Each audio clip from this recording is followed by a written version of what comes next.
Halo semuanya. Perkenalkan kita dari kelompok 1. Dalam video kali ini kita akan menjelaskan materi mengenai sistem pemerintahan pada masa demokrasi liberal. Sebelum itu, izinkan kami untuk memperkenalkan diri, yaitu saya sendiri Damar Alfi Harrison. Saya Naura Safatira. Saya Alvina Junianti. Saya Muhammad Nopal Zindan. Saya Gusman Helmi Madani. Saya Muhammad Sambayu.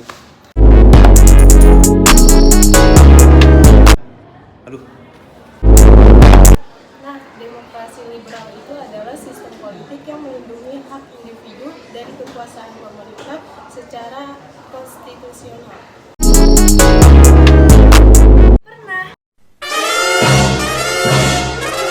Jadi, berdasarkan hasil konferensi meja bundar, bentuk negara Indonesia itu berubah dari kesatuan menjadi serikat. Pada masa itu, Indonesia terbagi menjadi 7 negara bagian. Tapi, bentuk negara Indonesia Serikat itu tidak bertahan lama karena rakyat Indonesia sadar bahwa bentuk negara serikat itu adalah taktik Belanda untuk memecah belah bangsa Indonesia. Sistem kepartaian yang dianut pada masa demokrasi liberal adalah multipartai. Beberapa partai besar yang terkenal pada saat itu adalah Masyumi, PKI, PNI, dan NU. Pada masa demokrasi liberal, Indonesia menganut sistem pemerintahan parlementer. Parlemen adalah badan legislasi atau juga disebut dengan MPR, DPR, atau DPD. Ciri-cirinya, kepala pemerintahan dipegang oleh Perdana Menteri. Presiden hanya sebagai kepala negara dan tidak mengikuti wewenang atas roda pemerintahan tersebut.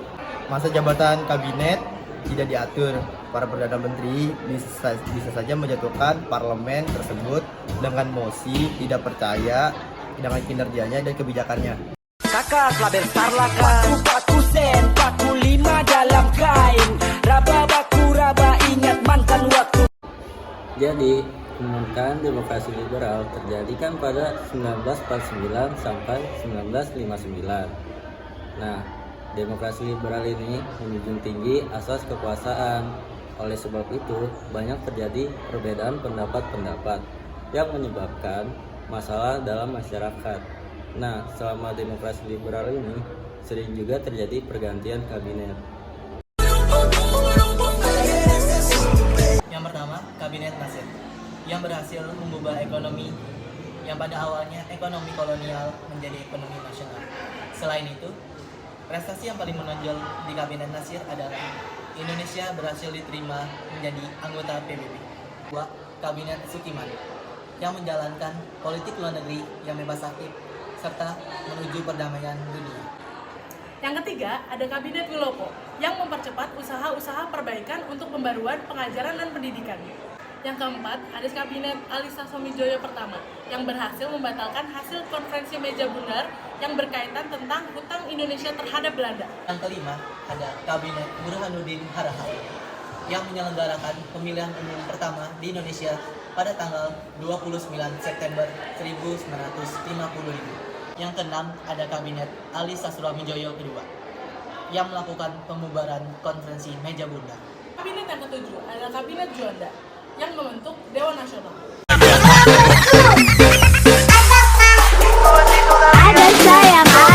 Mengadvokasi pasar bebas dengan sedikit campur tangan pemerintah. Swasta mendominasi dan mengoperasikan bisnis, mencari keuntungan, dan menciptakan lapangan kerja. Terdapat persaingan bebas antara perusahaan untuk mendorong efisiensi dan inovasi. Menganjurkan peran aktif pemerintah dalam mengatur ekonomi, termasuk campur tangan dalam sektor penting dan pengaturan harga. Pemerintah memiliki kendali yang kuat atas sektor strategis, yaitu energi, pendidikan, dan kesehatan. Ekonomi liberal sering dikaitkan dengan pertumbuhan ekonomi yang lebih cepat. Pasar bebas dapat merangsang inferensi, inovasi, dan efisiensi produksi. Yang kedua, peningkatan kemakmuran. Pertumbuhan ekonomi yang kuat dapat menghasilkan peningkatan kemakmuran masyarakat dalam bentuk pekerjaan yang lebih banyak dan pendapatan yang lebih tinggi. Dalam lingkungan ekonomi liberal, persaingan yang kuat mendorong perusahaan untuk meningkatkan jasa dan layanan mereka. 4. Pengurangan kemiskinan. Pertumbuhan ekonomi dapat membantu mengurangi tingkat kemiskinan karena peluang kerja banyak tersedia. 5. Investasi asing. Ekonomi liberal ini bisa ditarik secara langsung yang dapat memberikan sumber daya tambahan dan kebijakan ekonomi. Ketidaksertaan ekonomi liberal kadang-kadang dapat memperdalam kesenjangan antara kelompok kaya dan miskin karena distribusi pendapatan yang tidak merata. 2. Krisis ekonomi. Penerapan ekonomi liberal yang ekstrim tanpa pengawasan yang memadai dapat menyebabkan krisis keuangan seperti yang terjadi pada tahun 2008. Yang ketiga, kerentanan terhadap spekulasi. Pasar yang keuangannya bebas bisa menjadi rentan. Akibatnya spekulasi dan gejolak dapat merugikan perekonomian kita.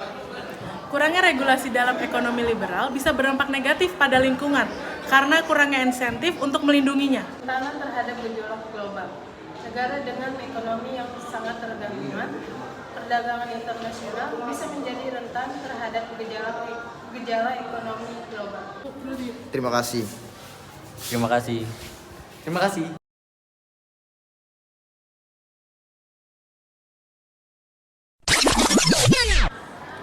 Penting untuk diingat bahwa ekonomi liberal tidak selalu berarti tanpa regulasi sama sekali.